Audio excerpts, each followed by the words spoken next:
안녕하세요. 나의 나그네 된 세월의 진행을 맡은 신건병입니다. 안녕하세요. 이윤희입니다. 목사님에게 하나님은 어떠한 분이신가요? 저에게 하나님은 삶의 원천이 되시는 분이시죠. 목사님께는 하나님이 어떤 분이신가요? 저는 그 오스왈드 챔버스의 책의 제목을 이야기하고 싶은데요. 하나님은 저에게 가장 최고 되시는 분이시죠. 네. 하나님은 한 분이신데 우리의 삶 속에서 각각 고백하는 그 하나님의 모습은 참 다양한 것 같습니다. 네, 오늘 우리 함께 모실 주인공은 하나님의 이름을 위로의 하나님이시라고 고백하고 있는데요.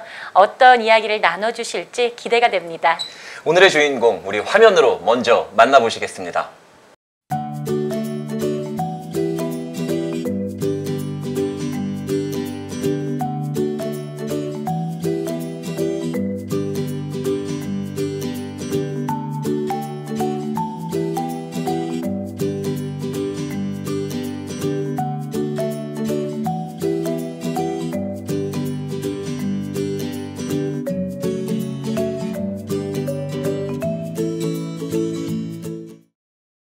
위로의 하나님을 찬양하시기를 고백하시는 분이십니다. 우리 이경혜 권사님 모셨습니다. 안녕하세요. 안녕하세요. 안녕하세요. 이경혜 권사입니다. 네, 반갑습니다, 권사님. 반갑습니다. 긴장하시진 않으셨죠? 긴장했습니다. 영상에서 잠깐 보니까 굉장히 그 삶의 구비구비마다 하나님의 은혜를 또 고백해 오셨더라고요. 네. 만일 권사님의 삶에 하나님이 안 계셨다면 어떠셨을 것 같아요? 하나님이 안 계셨으면 지금 오늘이 없을 것이고 이 자리가 없었을 것 같아요. 이 권사님께서 우리 위로의 하나님을 만나셨다라고 이야기하셔서 저는 그 하나님에 대한 이야기를 빨리 듣고 싶은데요. 제가 좀 미리 이야기를 들어봤더니 권사님 결혼이 조금 빠르셨어요. 네. 21살 때. 와, 21살 때 21살 에. 결혼하셨더라고요. 네, 엄청 빨랐죠. 네. 네. 뭐 무슨 대단한 무슨 의지가 있고 뭐 이래서는 아니고요. 네. 그냥 직장 다니다가 직장이 굉장히 멀었어요. 의정부에서 강남까지 다녔으니까 아침 2시간, 저녁 2시간에서 4시간 다니고 이랬었거든요. 그렇게 2년을 다니면서 굉장히 힘들어서 이제 엄마한테 방을 얻어주세요. 내가 그냥 가까이서 살게. 그랬더니 그건 안 된다고. 그러니까 직장도 힘들고 또 제가 아마도 이제 나중에 생각하니까 그때가 사춘기였었나 봐요. 집도 떠나고 싶고 네. 엄마가 이제 날마다 하시는 나를 걱정해주는 말씀들이 귀에 거슬리고 이제 네. 그러면서 그러던 차에 이제 직장이 같이 근무하던 분을 이제 만났는데 격리과에 있었어요. 그래서 격리과는 또 월말과 월초가 되게 바쁘거든요. 야근도 많았고 이제 그러다 이제 남편하고 정이 들은 것 같고 제 사수였거든요.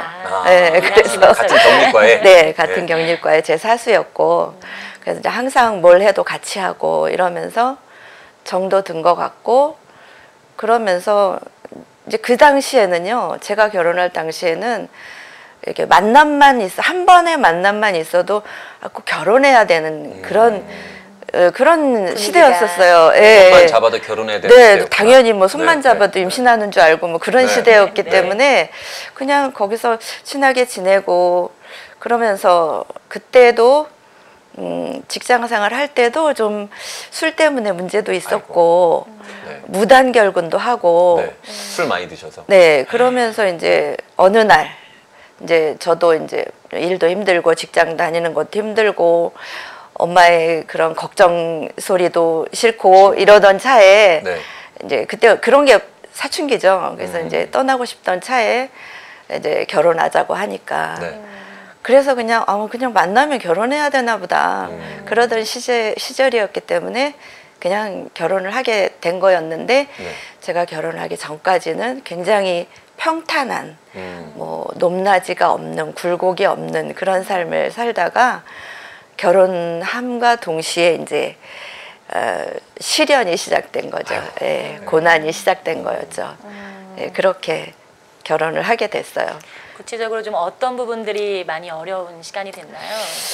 술을 너무 좋아했고 남편분이? 결혼 당시에는 결혼을 해서 잘 살 수 있는 가능성에 대해서 뭐 1번 뭐 2번 뭐 이렇게 해가면서 쭉 얘기를 했죠. 그래서 인생의 계획들을 세워. 네, 그래서 그래, 뭐 그 정도 가능성이. 그리고 저는 이제 그런 거를 못 봐서 네.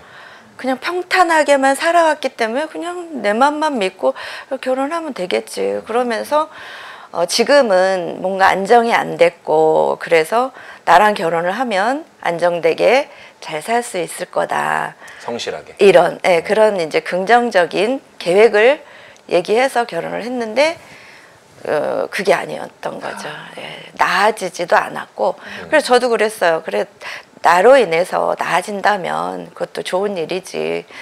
그런 생각으로 아무 생각 없이 무슨 의심에 뭐 21살이 뭐를 알았겠어요. 네. 무슨 인생 경험을 했겠어요. 조용히 학교 다니다가 직장 생활 하다가 그렇게 됐으니까.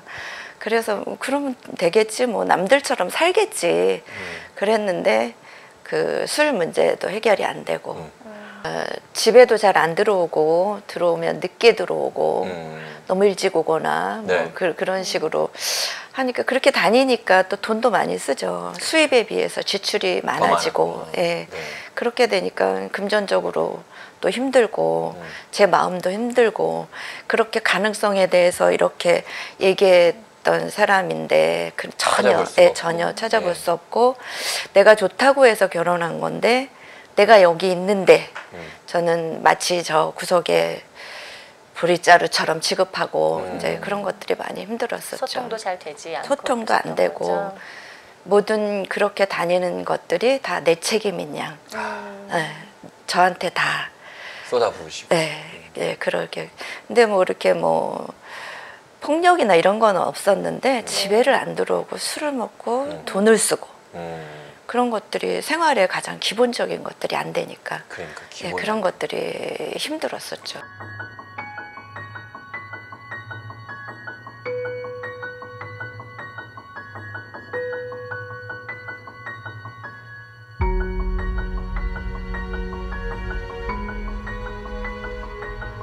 어린 나이에 결혼하셔서 굉장히 속앓이를 많이 하셨을 것 같은데 그렇죠. 그 힘들었던 시간에 어떻게 의지할 곳을 또 찾으셨어요? 그게 이제 결론적으로 말씀드리면 하나님이 안 계셨으면 참지도 못했을 거고 이 자리에 없었을 수도 있거든요. 제가 이제 하나님을 만나게 된 거는 이제 좀 한참 좀 거슬러 올라가자면 저 어렸을 때 처음에 저를 교회 데리고 간 분이 저의 큰오빠. 네. 저를 업고 저보다 4살 많은 오빠인데 저를 업고 교회 이제 크리스마스 때 또 여름 성경학교도 한번 갔던 것 같아요. 네. 막 더운데 모여 앉아가지고 차트 넘기면서 찬양했던 기억도 네. 나고요. 네. 그래서 이제 성인이 돼서 교회를 와서 주의 친절한 팔에 안기세 그 찬양을 보면서 깜짝 놀랐어요. 그게 기억이 나는 기억이 거예요. 나니까. 그 어렸을 때 들었던 기억이. 그래서 어려서부터 신앙생활하는 건 되게 중요한 것 같아요. 네, 어느 시점에선가 이게 나오는 것 같더라고요. 네. 근데 그렇게 이제 지냈는데 그러고 나서 7살 땐가 갑자기 성령이 찾아오셨는데 네. 왜 그런 찬양 있잖아요. 우리 인생 가운데 주님 신이 찾아오셔서. 찾아오셔서. 네. 근데 그날을 저는 공부하셨죠. 그때가 처음 성령이 찾아오셨다고 생각을 해요. 네. 어떨 때냐면 어느 날 갑자기 궁금증이 생겼어요. 네. 엄마의 엄마는 할머니, 증조 할머니, 고조 할머니, 뭐 오대조 할머니. 그러면 최초에 계신 분은 누굴까? 그 어린 나이에 그게 왜 궁금했을까요? 7살 때요. 네.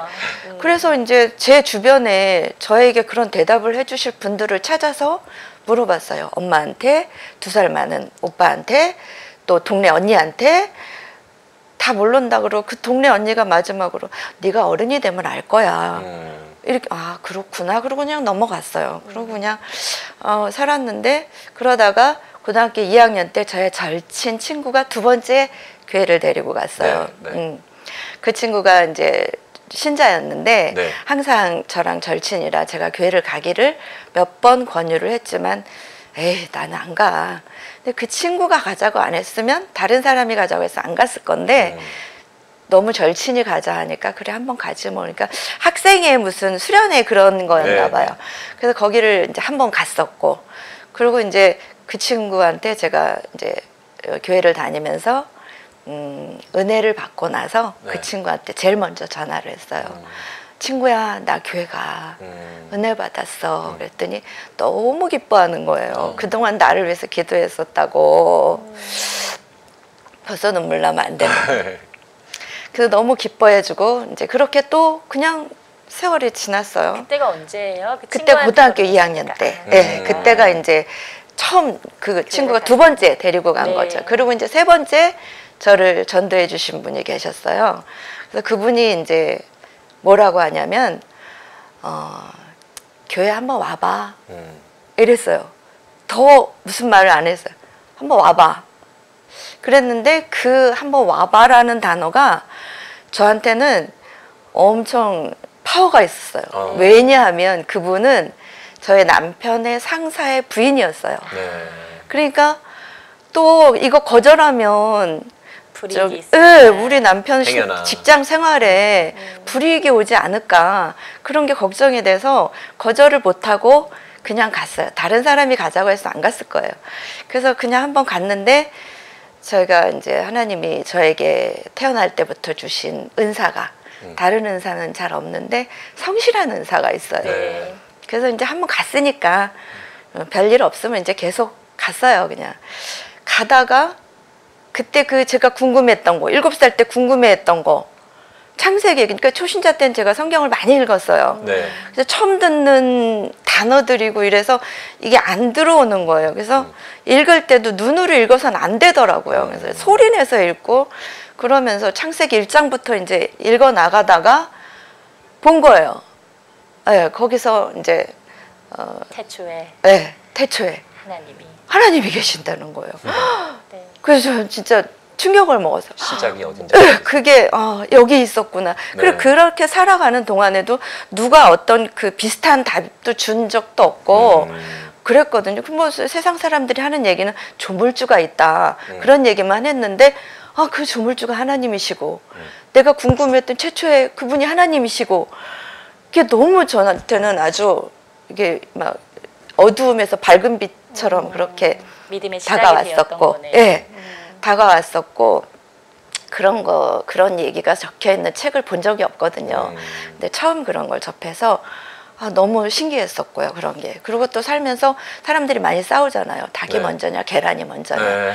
그래서 저도 답을 못 얻고 그냥 묻혀서 사느라고 바빠서 살았는데 창세기에 그게 있는 거예요. 네. 계란을 먼저 만드시지 않았어요. 네. 그 확실한 대답이 너무너무 저한테는 은혜가 됐었고 그러니까 이러한 그 시작되시는 하나님 또 창조주 되시는 하나님이 이 힘든 그 모든 결혼 생활의 순간마다 힘이 되어 순간마다 주셨네요. 힘이 되어 주셨고 예, 그러셨어요. 그래서 너무너무 그런 것들이 감사했고 계속 교회를 다니면서 말씀을 들으면서 처음에는 귀가 안 열려서 안 들어왔는데 점점 이제 귀가 열리고 귀가 말씀이 열리시고. 들으면서 네. 제가 살아났어요. 제가 저를 찾았어요.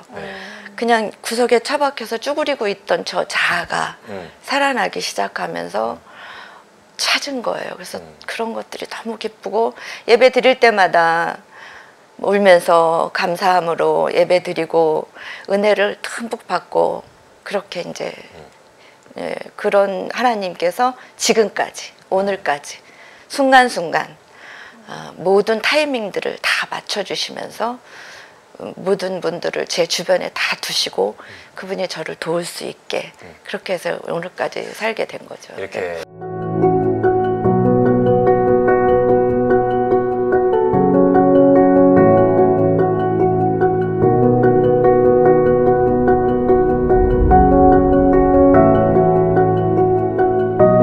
특별한 또 은혜도 있고 또 하나님께서 귀를 열어주셔서 하나님의 말씀을 잘 듣게 해주시는 은혜가 있는 것 같은데 참 조심스러운 이야기일 것 같아요. 우리 권사님께서 자살을 한번 결심하셨던 적이 있으셨었잖아요. 네. 네.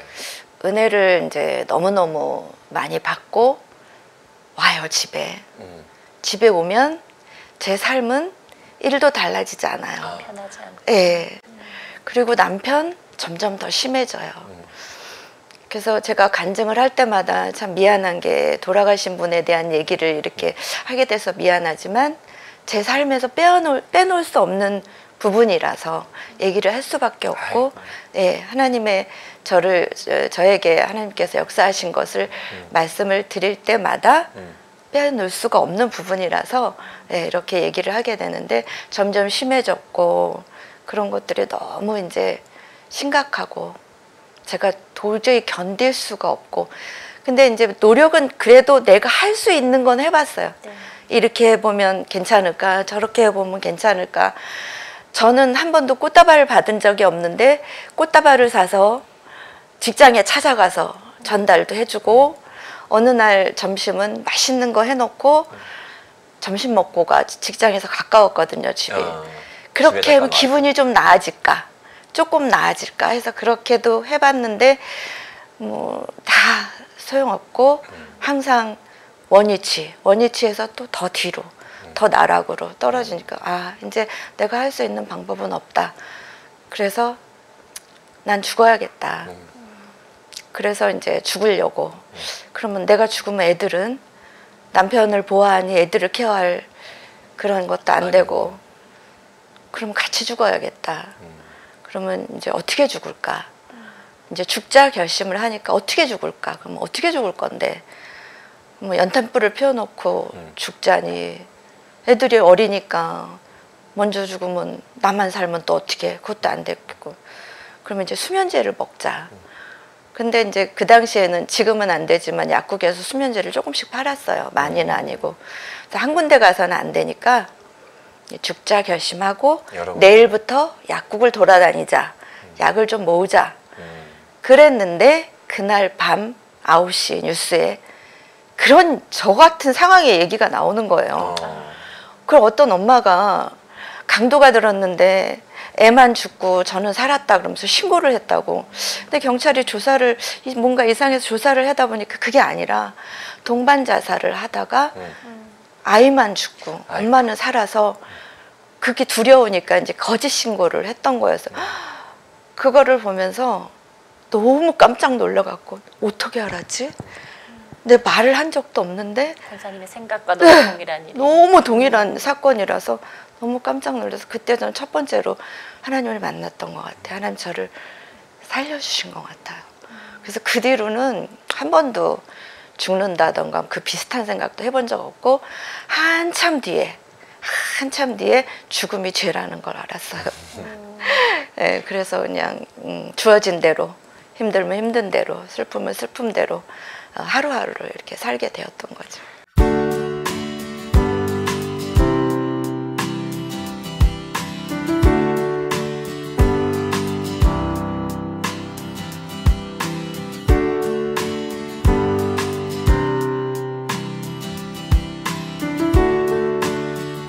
하나님께서 정말 그 절벽 끝에서 권사님을 다시 붙들어 주셨던 은혜가 있었던 것 같아요. 네, 맞아요. 그 이후로는 좀 하나님 앞에 기도 제목을 놓고 구체적으로 또 기도도 하고 그러셨을까요? 그렇죠. 기도 제목이 많죠. 남편을 위한 기도 제목, 내가 흔들리지 않는 거, 아이들 또 내가 있어야, 내가 굳건해야 아이들을 키울 수가 있으니까 그런 거, 뭐 기도 제목은 많았는데, 그러던 중에 이제 하나님께서 그 송무영신 예배 때 네.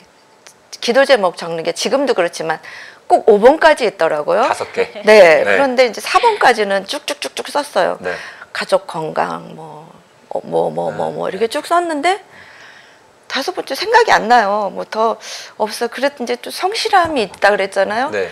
그걸 꼭 채워야 할 것만 같은. 그래서 뭐하지? 집 주세요. 집 주세요. 네 글자를 딱 썼어요. 네. 남들이 볼 때는 집 주세요 했더니 집이 생겼다. 이렇게 네. 들으면 아예 뭔가 그래도 뭔가 있으니까 집 주세요를 했지. 전혀 없었어요. 그때 당시에 600만 원짜리 전세 살았고 집을 살려면 서울시에서 가장 허름한 아파트가 네. 1,500이었어요. 도저히 살 수가 없죠. 더군다나 맨날 빚이잖아요. 남편이 맨날. 그런데 어떻게 집을 살 수 있겠어요? 그런데 그냥 쓴 거였어요. 네. 제가 계획을 하고 했으면 길게 썼겠죠. 네. 집 주세요 아니고. 그랬는데 정말 그 기도를 12월 31일 날 하잖아요. 네. 그 해에 그때가 88년이었어요. 네. 88년 올림픽 시즌 기간 네, 동안에 네. 그 집에 이사 가게 됐어요. 어. 그러니까 그 집에서 옥상에서 그 올림픽 공원에서 그 불꽃놀이 하는 걸 우리 옥상에서 봤어요. 아, 네. 네. 네, 그 정도로 이제 그럴 때였었어요.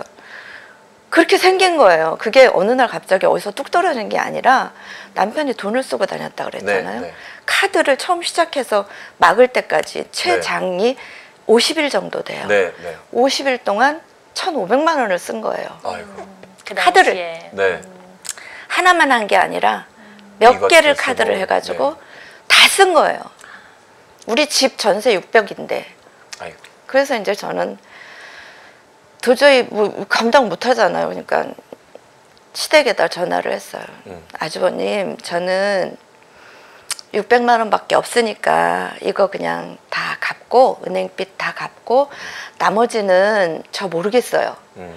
그래서 저를 잡아가면 잡아가는 거고 그러니까 그리고 저는 이제 애들 데리고 시골에 가겠습니다. 우리 엄마 계신 그 당시 엄마가 시골 사셔서 저는 거기 가서 애들 맡겨놓고 제가 돈을 벌어서 애들은 먹여 살릴 거니까 저는 그냥 이혼하겠습니다. 그랬더니 아주버님이 고민 하더니 한참 며칠 있다 전화가 왔어요. 그래서 뭐라고 하시냐면 그분이 이제 땅을 사놓은 게 있었나 봐요. 집을 지을 수 있는 땅 네. 이천에 네. 네. 그 땅을 줄 테니 그거를 팔아서 빚을 갚고 갚고. 어떻게 살아봐라. 네. 그랬어요. 근데 그 당시에 제가 뭘 알겠어요. 88년이면은 제가 28? 그때예요. 네. 애들만 키우고 살림만 해봤지 아무것도 부동산도 모르고 뭐 아무것도 모르는데 그 애들을 어린 애들을 놓고 다니면서 거기 그때 가야 될 차도 없고 버스 타고 막 이렇게 그러니까. 다니면서 어떻게 그 집을 팔았어요. 제 경험도 없는 제가 팔아가지고 빚을 갚고 나니까 빚을 다 안 갚았어요. 300만 원을 못 갚겠더라고요. 네. 그 300만 원을 갚으면 그 집을 못 사겠는 거예요. 아이고, 네. 그래서 안 갚았어요. 왜 그랬냐면 내가 그 사람한테 그랬거든요. 우리 남편 친구인데 이런 상황 알지 않냐. 돈 절대 빌려주지 말아라. 그랬는데 빌려준 거예요. 빌려줬어요. 그래서 빌려줘도 나는 못 갚는다. 이랬는데 빌려준 거예요. 그래서 그분 거를 뺐어요. 그리고 그 집을 샀어요. 그러니까 빼니까 이제 우리 전세금 합해갖고 거기를 살 수 있게 되더라고요. 딱 그렇게 맞게. 네. 그래서 돈이 정말 없어서 제가 10만 원만 깎아달라 그랬어요. 그래서 1,490에 샀어요. 네. 왜 10만 원을 깎아달랬냐면 복비 줄 돈이 없는 거예요. 그렇구나. 그래서 복비를 줘야 되니까 10만 원만 깎아달라고 하니까 깎아주더라고요. 그래서 1,490에 그 집을 네, 샀어요. 사셨네요. 네, 네. 샀어요. 5번째 기도 제목이 네. 그냥 썼던 그렇게 기도 된 제목이. 거예요. 네. 그 너무 기적이죠. 이제 권사님께 그 기도하신 대로 이제 송구영신 때 기도하신 대로 이제 응답을 해주셨네요. 네. 그런데 우리가 또 안타깝게 이제 갈라서시게 되시잖아요. 그때는 어떤 일들이었습니까요? 그러니까 이제 그 집을 이제 사는데 네. 걸핏하면 집 문서 내놔라. 그 집을 지키는 게 너무 어려웠어요. 네. 꽁꽁 숨겨놓고 뭐 날마다 거의 술만 취하면 와갖고 집 문서 내놔라. 그래서 엄청 그거를 이제 간직하다가 그래도 차라리 날 죽이라고 나는 집 문서 못 준다. 내가 죽어도 못 준다. 그렇게 버텨왔는데 결국은 이제 또 회사에서 직장에서 그렇게 다니니까 네. 뭐 퇴직을 하게 됐어요. 네. 네, 퇴직을 하게 돼서 뭔가 그래도 먹고 살아야 되는데 가게를 하게 됐어요. 조그만한 가게를 뭐 붕어빵집보다 조금 큰 그런 가게.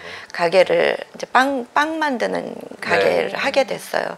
그러니까 그 집을 팔아서 그때 저희가 1,490을 주고 산 집이 8,700에 팔았어요. 네. 88 올림픽 이후로 집값이 오르더라고요. 많이 올라서. 예. 네. 그래서 그렇게 됐어요. 그래서 그 집을 팔아서 전세를 살면서 가게를 하게 됐거든요. 근데 뭐 가게를 해도 자기 사업을 하니까 조금 나아질까? 전혀 그렇지 않았어요. 그래서 제가 첫 번째 이혼을 하려고 했다가도 이제 큰 집에서 그렇게 했기 때문에 또 넘어가서 그래 이제는 잘 살아보자.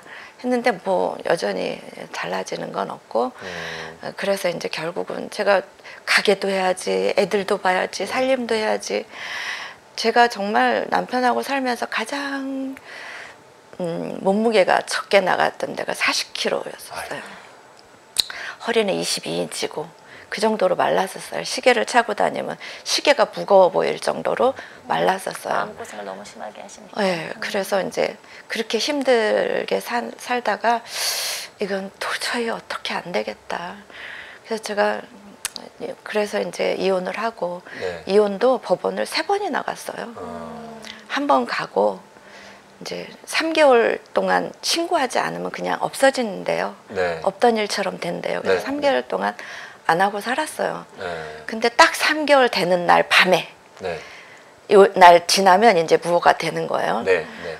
그날 밤에 축배를 들자는 거예요. 아. 그때까지 3개월 동안 술도 안 마시던 사람이 네. 또 술을 그날부터 시작하는 거죠. 또 똑같이 이제. 그리고 뭐 그날 수입이 20만 원이면 30만 원을 쓰고. 그래서 이제는 더 이상 집도 없는데 그렇게 살 수는 없다. 애들은 커가고. 네. 그래서 이제 법원을 3번이나 가서 그러셔서. 결국은 이혼을 하고 마지막에는 네. 본인이 먼저 가서 신고를 하더라고요. 그래서 이제 이혼이 되고 짐을 싸서 시골에 계신 시어머니한테 보내고 대전까지 제가 태워다 주고 보내고 오는데 그 심정은 젖먹이 아이를 놓고 돌아서는 엄마의 심정이었어요. 그래서 어쩔 수 없이 내가 아이들을 케어해야 되는데 나는 자꾸만 아파오고 나도 없으면 애들은 어떡하나. 적어도 성년 때까지는 키워줘야 지네들이 뭐라도 할 건데 그런 마음이었기 때문에 어쩔 수 없이 그렇게 하고 돌아오는데 너무 마음은 아팠어요. 밉기도 했지만 한켠으로는 그런 마음도 있었고 그래서 결국은 이제 이혼을 하게 된 거죠. 진짜 어려운 선택을 하셨던 건데 그렇게 하고 또 몇 개월 후에 또 소천하셨다고. 네. 그러고 나서 이제 따로 살면서 혼자 이제 가게를 하던 중에 저희 아주버님이 전화를 하셔가지고 사망했다고. 그래서 이제 아이들 다 데리고 가서 상 다 치르고 네. 또 와서 이제 가게를 하게 된 거죠. 혼자 하니까 같이 해도 힘든 일을 혼자 하려니까 정말 저는 남편이 없으면 날아다닐 줄 알았어요. 발 땅에 안 대고 살 수 있을 줄 알았어요. 근데 생활은 그렇지 않더라고요. 여전히 현실적인 그냥 문제들이 있으니까. 현실적인 문제는 여전히 그냥 네. 있더라고요. 네. 그래서 또 헤쳐나가야 될 일들이 있잖아요. 네. 그래서 또 와서 이제 혼자 가게를 하다가 아 이렇게 해서는 안 되겠다. 몸은 자꾸 여기저기 뭐 손목 아프다, 다리 아프다, 허리 아프다 뭐 네. 계속 아파만 오고 그래서 안 되겠다. 그래서 이제 쭉 그때 이제 목사님 설교가 무슨 결정을 할 때 잘 못하겠거든. 이 일을 결정했을 때 얻는 것과 잃는 것을 한번 생각해봐라. 그런 말씀을 하셨어요. 그래서 잃는 것과 얻는 것을 생각해 봤더니 뭐 잃는 건 돈이고 제가 이제 만약에 가게를 그만둔다 해도 무슨 기술도 없고 뭐 자격증도 없고 네. 뭘 해서 애들을 먹여 살릴 그게 불투명하니까 그러니까 이제 돈을 잃겠더라고요. 그런데 네. 그래서 특히 그렇다고 많이 번 건 아니고 겨우 이제 우리 식구 비단지고 먹고 살 정도, 유지하는 예, 정도. 유지하는 정도. 근데 이제 얻는 것은 많더라고요. 네. 제 건강도 얻을 수 있고 아이들과 네. 같이 시간도 보낼 수 있고. 아직 젊으셨으니까. 네, 그래서 결정을 했어요. 그리고 돈은 저는 버는 재주는 없지만 하나님께서 주신 성실함으로 안 쓰는 재주는 있었어요. 아껴 쓰는 재주는 있었어요. 네. 그래서 없으면 굶고 같이 굶고 살지 뭐 그런 자신감은 있더라고요. 그래서 이제 가게를 접고 2달 동안 이제 쉬었어요. 어디서 저를 써주는 데가 없어요. 하다못해 저기 접시 닦는 그 뭐지 뷔페 네. 거기 가서 설거지는 뭐 집에서 늘상 하는 거니까 거니까. 할 수 있겠다 해서 거기를 갔더니 경력이 없어서 안 된다는 거예요. 아니 무슨 설거지도 경력이 필요한가? 투덜투덜 이제 그러고 2달이 지났어요. 그러다가 이제 처음에 제가 구역장을 하면서 우리 구역 식구였던 분이 주유소에서 이제 일을 하게 일을 됐는데 하셨구나. 그분이 전화가 왔어요. 그래가지고 뭐 이렇게 안부 묻고 어쩌고 하다가 나 이만저만 해서 이렇게 됐다고 그랬더니 여기 와서 일하라고 이러는 거예요. 그래서 뭐 나 아무 기술도 없는데 되냐니까 이제 그래도 주산부기 타자, 그땐 주산부기 타자였거든요. 그렇죠. 그거는 이제 하고 할수 있으니까. 예, 지금 경력이 경력이 있으니까 있으시니까. 자격증도 있고 그걸로 이제 거기를 취직을 하게 됐어요. 그래서 이제 거기서 처음 들어갈 때는 오래 있겠다고 약속을 하고 들어갔어요. 네. 왜냐면 절실하니까. 그때 월급 65만 원인데 네. 65만 원도 저한테는 절실했어요. 네. 2달을 쉬어보니까 네. 맘 같지 않고 아이들도 네. 데리고 네. 살아야 되는데. 그래서 이제 오래 있겠다고 그랬는데 3개월 만에 또 전화가 왔어요. 저를 전도해 주셨던 분이. 그분이 수소문해서 전화를 했대요. 찾으셨구나. 이제 그런 사이에 그 몇 년 사이에 뭐 연락도 두절되고 구역은 흩어지고 뭐 이렇게 됐거든요. 저도 이제 힘들고 그러니까 주일만 겨우 나가고 교재가 없었어요. 이게 제 연락처를 몰라가지고 수소문해서 여기저기 물어서 전화를 왔더라고요. 그래서 보훈병원에 자리가 났는데 가서 일해보지 않을래냐고 이력서 한번 내보라고. 근데 이제 거기는 지금 여기는 이제 65만 원인데 거기 가면 한 80만 원 되고 네. 애들 학자금이 나온대요. 그래서 여기보다 훨씬 좋잖아요. 그렇죠. 그래서 정말 죄송하지만 사장님한테 이제 말씀을 드렸어요. 이런 조건이라 제가 처음에 한 약속을 좀 깨야 될 것 같다고 죄송하다고 그랬더니 뭐 그런 조건이면 당연히 보내드려야죠. 저 여기서 그렇게 해드릴 수가 없는데. 없으니까. 예, 근데 이제 너무 일을 잘하셔서 오래 있고 싶었는데 너무 좋은 자리라 말릴 수가 없네요. 잡을 수가 없네요. 그러면서 흔쾌히 보내주셨어요. 그래서 이제 97년 10월 1일자로 보훈병원에 보훈병원에서. 입사를 하게 된 거죠. 이제 그분이 그분 남편분이 저희 남편의 상사였다 그랬잖아요. 네, 네. 그분이 이제 저를 좀 알아보라고 했대요. 아, 그래서 그 보훈병원은 그때만 해도 지금은 아니지만 그때만 해도 철밥통이라는 네. 얘기를 들었어요. 들어오면 안 들어가면, 나가요. 자리가 나서 나기가 정말 힘든데 그때 왜 자리가 났냐면 대전 보훈병원을 지으면서 그쪽에 고향인 분이 빠지게 된 거예요. 지원해서 대전으로 그쪽으로 가시면서 가셨구나. 그 자리가 빈 거예요. 네. 웬만해서 자리가 안 비거든요. 네. 그런데 그러니까 그것 때문에 저를 수소문해서 알아봐라. 이경혜 집사님 어디 있나 알아봐라. 이렇게 해서 그 사모님이 저한테 전화를 하신 거예요. 그래서 보훈병원에. 그러니까 굉장히 어렵고 힘든 와중에 또 하나님께서는 정말 그 상황을 누구보다 잘 아시잖아요. 네, 정말 그 맞아요. 생계를 위한 터전을 허락해 주신 것 같아요. 맞아요. 네. 예.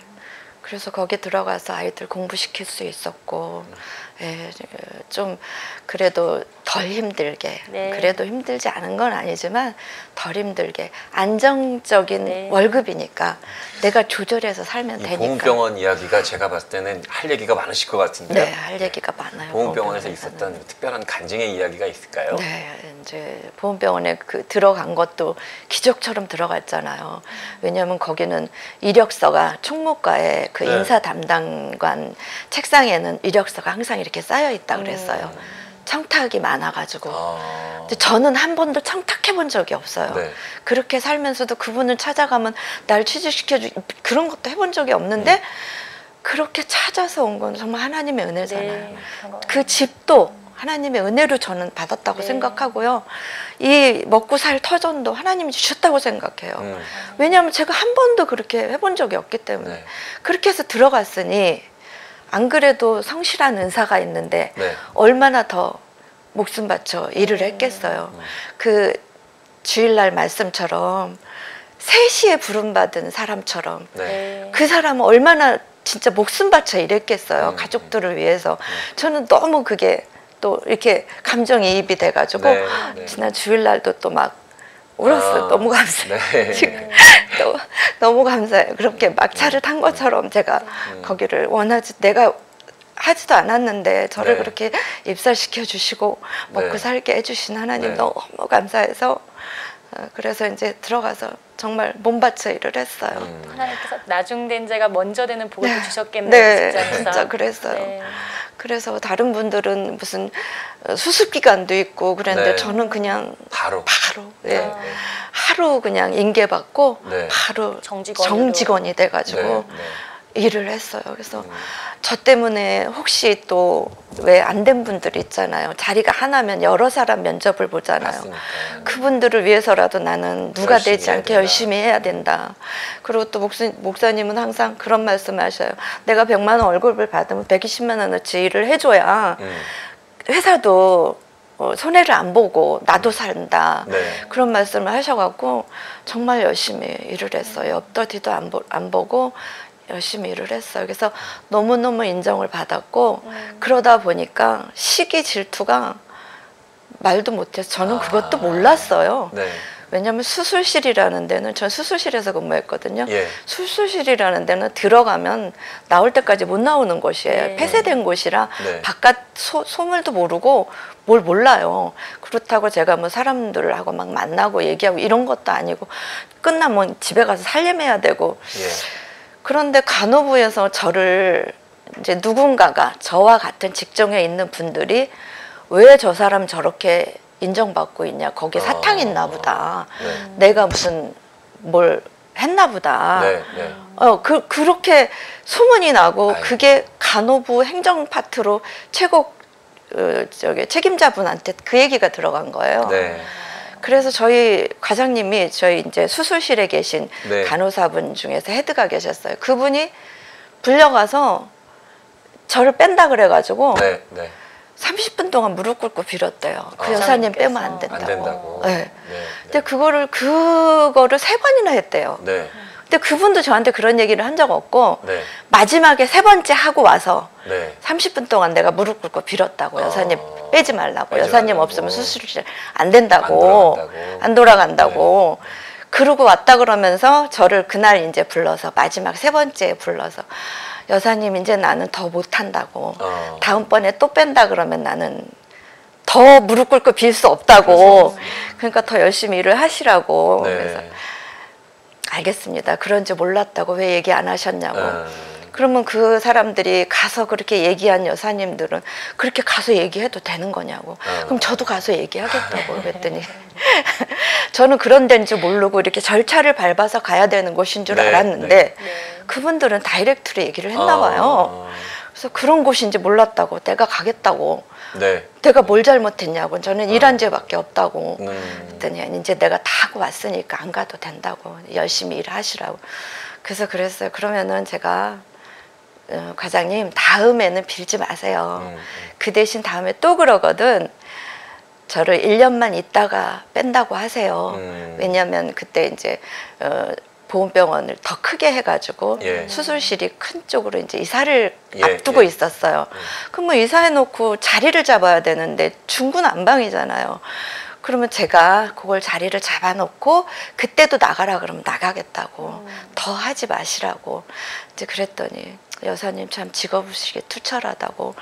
이제 그렇게 인정을 받으면서 이렇게 살고 또 이제 제가 억울한 일도 많이 있었죠. 같이 저의 직종이 그 수술실 내에만 해도 2명이 있었거든요. 네.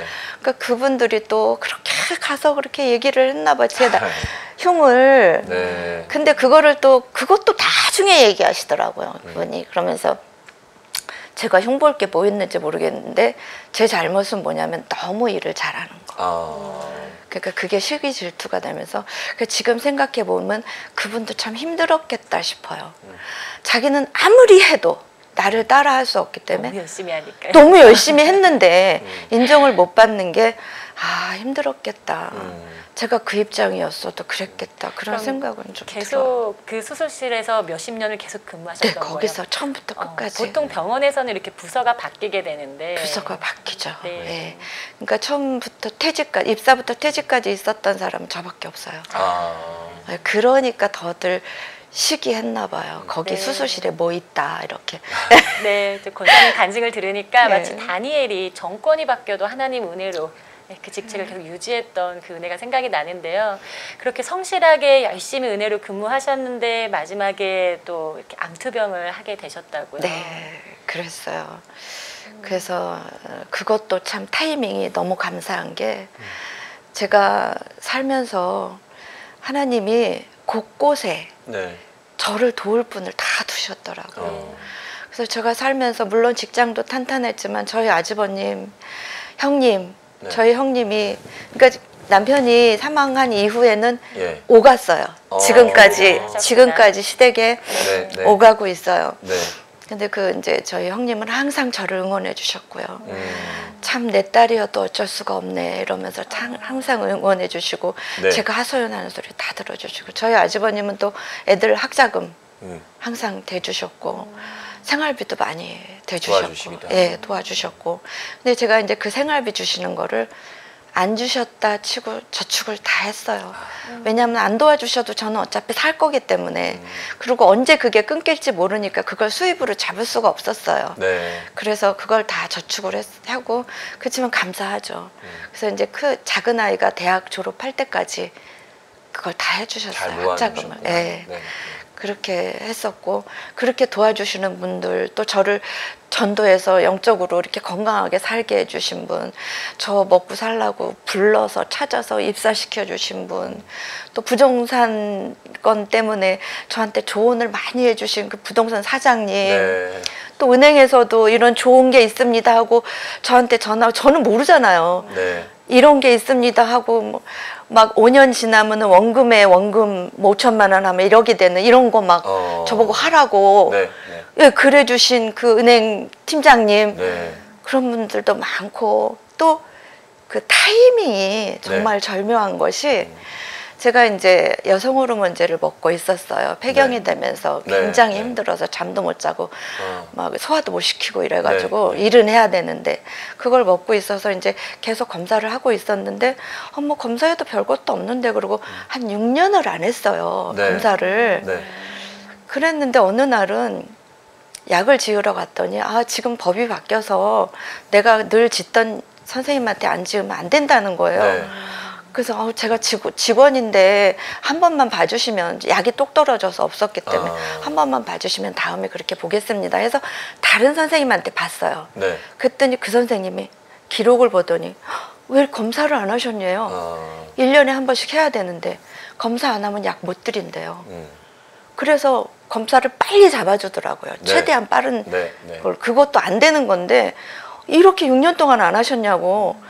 그래서 검사를 했더니 이제 그때 뭔가가 좀 발견이 된 거예요. 어. 계속 그 선생님한테 했었으면 아마 몰랐을 수도 있어요. 네, 그런데 또 타이밍 그렇게. 네. 그래서 그분이 안 된다고, 약 못 준다고, 당장 검사하고 오라고. 그래서 이제 뭔가 발견이 돼갖고 예. 초음파를 보는데 그 초음파 하시는 분이 난리가 난 거야. 저보다 더 놀라는 거야. 이렇도록 있었냐면서. 네. 그래서 이거 검사를 해보셔야 되는데 2, 3일 입원을 하고 해야 된대요. 저 아기도 있고 2, 3일 입원 못해요. 입원 안 하고 할 방법 없어요. 그랬더니 그 결과를 알려주시는 분과 검사해 주시는 분이 10분 동안 통화를 하시더니 네. 그러면 이거 당장 급한 건 아니니까 6개월 동안 지켜보자고. 그래서 6개월을 지켜보는데 6개월 사이에 초음파 선생님이 바뀌었어요. 네. 그래서 그게 암인 게 발견이 된 거예요. 그 전에 초음파 선생님이 보던 그 부위가 아니고 다른 부위에서 그 걱정했던 부위는 아무것도 아니었어요. 다른 부위에서 발견이 된 거예요. 그 물론 6개월만 해도 급성장할 수도 있겠지만 제 생각에는 그동안에 초음파 선생님이 바뀌면서 그런 게 있잖아요. 네, 못 네. 찾아낼 수도 있거든요. 그렇게 해서 찾아낸 거예요. 그래서 암이라는 진단을 받았고 초기였나요? 초기예요. 일기? 일기. 아. 근데 유방암 같은 경우는 네. 기수나 크기가 중요하지 않대요. 부위가 중요하구나. 그 세포의 암 네. 세포의 활동성이 중요하대요. 그런데 저는 일기이고 아주 작지만 네. 그 활동성이 굉장히 강하다는 거예요. 그래서 유방암 환자가 할 수 있는 치료 5가지를 다 했어요. 항암부터 네, 시작해. 항암부터 그러니까 화학항암, 예. 먹는 약, 네. 수술, 네. 방사선 네. 뭐 다 했어요. 그러면 그 치료하는 과정들 가운데 또 하나님의 은혜가 있으셨죠? 네, 네, 있었죠. 네, 분명히 있었죠. 그렇게 타이밍마다 저를 돌봐주시고 건져주시고 이러셨던 하나님이 이제 제가 그런 거 알고 이제 수술을 하게 됐죠. 네. 그러고 이제 5가지를 다 해야 되는데 가장 무서운 게 화학항암이잖아요. 네. 다른 거는 뭐 그런데 제가 이제 다 겪고 나서 보니까 네. 화학항암보다도 그 방사선도 무시 못 그렇지. 하겠더라고요. 기력이 너무 많이 떨어지니까. 네, 그 방사선이 그냥 가만히 누워 있으면 그게 뭐 어떤 거냐면은 전자레인지에 음식을 놓고 데우는 그런 거래요, 방사선이. 사람 몸이 들어가는. 몸에, 예, 네, 그 네. 부위에다가. 네. 이제 그렇게 하는데 지금도 방사선 자국이 아직도 남아있어요. 아직도. 2년이 넘었는데 네, 네. 지금도 남아있어요. 그 네. 정도로 그것도 강한 것이었고요. 네. 물론 암세포를 죽이는데 뭐 쉬운 게 없죠. 그래서 그 화학항암을 하는데 그 화학항암을 하는 중에 한 번씩 다 응급실을 간대요. 네. 근데 그 항암은 그 암세포만 치료하진 않거든요. 모든 세포를 다 다 건드려. 건드리는구나. 전신을 다 건드리는 예. 거예요. 네. 그러니까 면역력도 떨어지고 그래서 주사 맞기 전에 백혈구 수치 뭐 피검사를 쭉 해요. 그게 해당이 안 되면 못 맞아요. 그러면 굉장히 또 심각해져요. 못 맞으면 제때 맞아야 되는데 근데 한 번도 그게 떨어진 적도 없고요. 수치가 떨어진 적도 없고 응급실도 한 번 안 갔어요. 왜냐하면 왜 응급실을 가냐면 이제 면역력이 없으니까 이게 모든 균들을 방어할 게 없어요 몸에. 네. 그러다 보니까 합병이 뭐가 오는구나. 들어오면은 네, 막 네. 열이 나는 거예요. 아. 그걸 싸울 힘이 없으니까. 예, 유익균들이 없으니까 그래서 그렇게 열이 높아가지고 열이 높다고 뭐 진통제 그런 거 먹으면 안 된대요. 암 환자들은. 네. 그래서 그냥 응급실로 오라고 열이 높으면 아무 조치도 하지 말고 바로 응급실로 오라고 그래요. 그런데 응급실도 한 번 안 갔어요. 그래서 3번째, 4번째쯤 이쯤 되면은 뭔가 좀 힘들어야 되고 더 심각해져야 되는데 아니네 그런 느낌이 있었어요. 그래서 지난번에 그 부활 그 증거에 그 천정원 자매님이 그 네. 네. 그 영화, 느낌 예. 저 너무 너무 이해되고 너무 와닿았고 네. 그랬어요.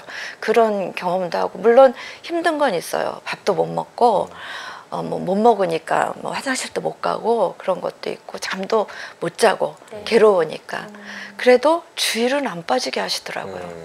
제가 맞는 게 금요일인데 월요일이랑 화요일부터 반응이 와요. 그러니까 주일은 갈 수 있죠. 그러다가 이제 토요일까지 네. 심각하게 아프다가 주일은 그래도 조금 일어날, 괜찮은 예. 좀 일어날 만해요. 그러니까 주일은 안 빠지게 하시더라고요. 그래서 못 먹으니까 죽을 먹어요, 이제. 네. 모든 간된 걸 못 먹어요. 아예. 다 짜요. 물을 먹어도 짜고 매운 거 이런 걸 못 먹겠더라고요. 그러니까 죽만, 흰죽만 먹는데 그것도 안 내려가요. 한 네. 숟갈 먹으면 하루 종일 그냥 얹혀 있는 여기서 것 같고. 뭔가 이만한 걸 콱 누르고 있는 것 같아. 안 넘어가 다시 나와요. 네. 그래서 이제 구토하지 말라는 약을 또 줘요. 네. 그래서 그 약 먹고 약을 먹으려니까 또 먹어야 되는데 되니까. 한 숟가락 먹고 누워 있다가 또 한 20분 있다 또 한 숟가락 먹고 하루 종일 이제 먹는 거예요. 그래도 먹어야 되니까. 그러다가 이제 죽 먹다가 그래도 국수는 넘어가더라고요. 근데 국수도 간 하나도 안 한 거. 아예. 맹물에다 국수만 네, 끓인 네, 거. 네. 아무것도 안 넣은 거. 네. 그 국수는 그래도 넘어가서 죽보다 낫더라고요. 그래서 국수를 먹으면서 그래서 이제 토요일쯤 되면 회복되면 이제 또 막 주일날 교회 주일에는 오시고. 교회를 교육 가기 위해서 소고기를 또 막 먹고요.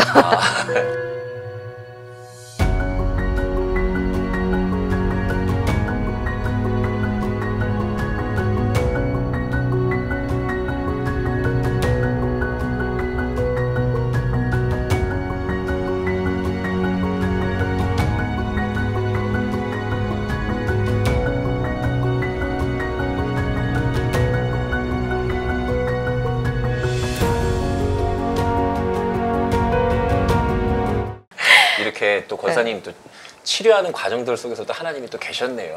때마다 네. 또 챙기시고 네. 또 이렇게 넘게 하시는 하나님이 계셨네요.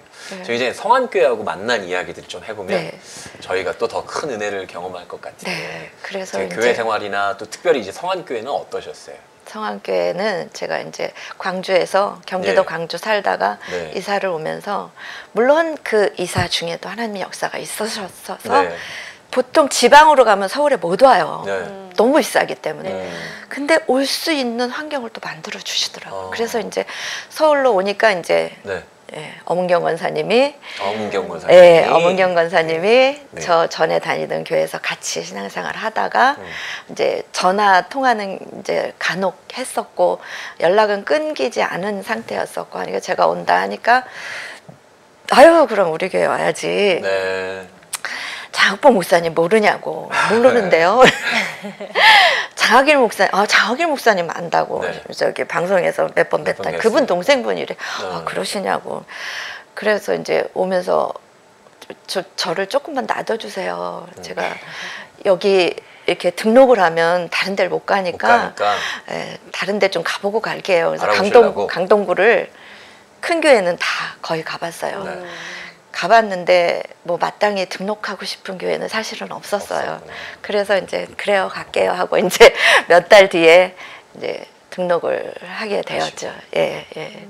가족들 전부 다 같이 네, 등록하시고요. 제가 이제 처음에 오고 네. 그 다음에 이제 우리 아들이 네. 오고 이제 엄마는 저랑 살았으니까 같이 당연히 오게 되고 예 그렇게 왔는데 교회가 저는 신앙생활을 쭉 해왔잖아요. 네. 들으셨다시피 그럼요. 중간중간 네. 항상 위로해 주시고 그때그때 필요에 따라서 제가 250이 필요하면 250을 주시고 이게 다 하셨단 말이에요. 네. 근데 성안교회 와서 너무너무 위로함을 포근하게 감싸는 그런 안아주시고. 위로함을 네. 제가 받았어요. 저는 깜짝 놀란 거야. 나한테 이렇게 위로 받을 게 있었나? 저는 그때 위로받고 살았다고 생각했는데 네. 위로받을 게 있었더라고요. 그래서 너무너무 위로를 받고 지금도 이렇게 하나님 하면 그냥 눈물이 나요. 그냥 네. 뭐 낮에도 밤에도 그냥 그 위로해 주시는 하나님이 너무너무 감사하고 항상 기도할 때 어느 날은 기도하다가 십자가를 딱 봤어요. 이제 막 하나님 나를 이렇게 힘들 때 이렇게 언제까지 힘들게 하실 거냐고 정말 살고 싶지 않고 나는 누구누구가 너무너무 믿고 누구 그렇게 또 미울 때가 있었어요. 네. 엄청 믿고 너무너무 속상하다고 이제 기도하다가 보통 눈 안 뜨잖아요. 근데 네. 그날 눈 뜨고 십자가를 이렇게 봤어요. 네. 정면에 십자가가 있는데 거기서 그 십자가상에 예수님이 나는 너 아픈 것보다 더 많이 아프다 아유.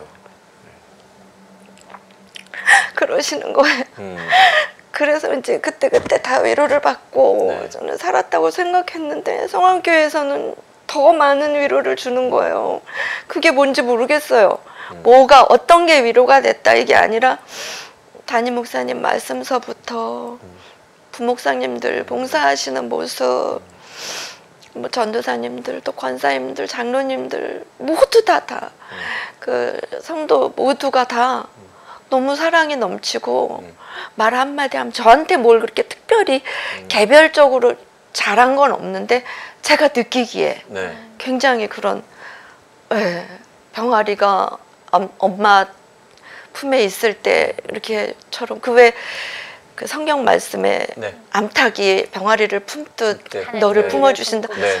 네, 그 말씀에 너무너무 와닿았고요. 그렇게 위로해 주시더라고요. 그래서 너무너무 위로를 많이 받았고 또 좋은 점이 가족을 굉장히 네. 중요히 여겨서 네.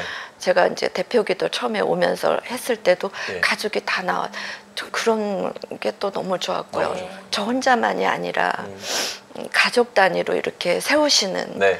그 마인드가 너무 좋고요.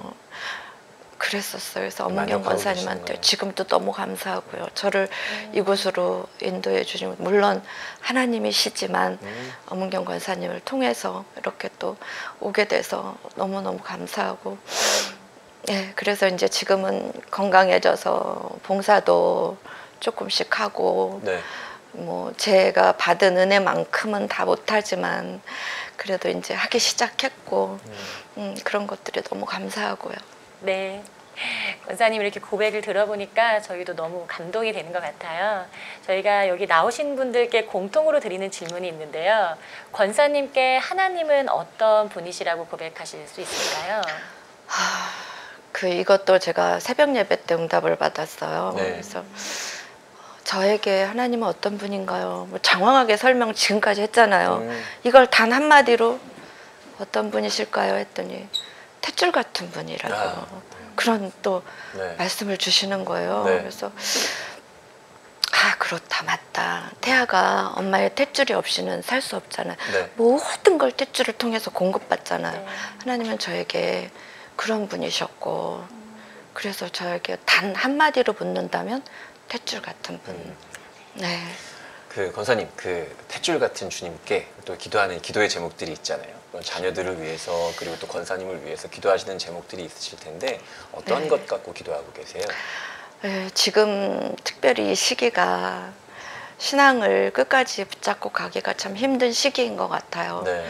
그래서 제가 이제 성령 충만함이 없어지지 않고 끝까지 저 하늘나라 가는 날까지 하나님과 같이 성령 교통하고 충만함으로 살게 해달라고. 그렇게 살 수 있었으면 좋겠고 저희 아이들이 저랑 상관없이 하나님 중심된 삶을 살았으면 좋겠고 그래서 저는 다 안 바란다 아이들한테 5년 전부터 그런 예. 이거는 내 유언이다 네. 그렇게 해요. 지금도 1년에 3번 예배를 드리는데 그때마다 제 유언을 빠짐없이 얘기해요. 예. 제 유언은 하나님을 떠나지 마라.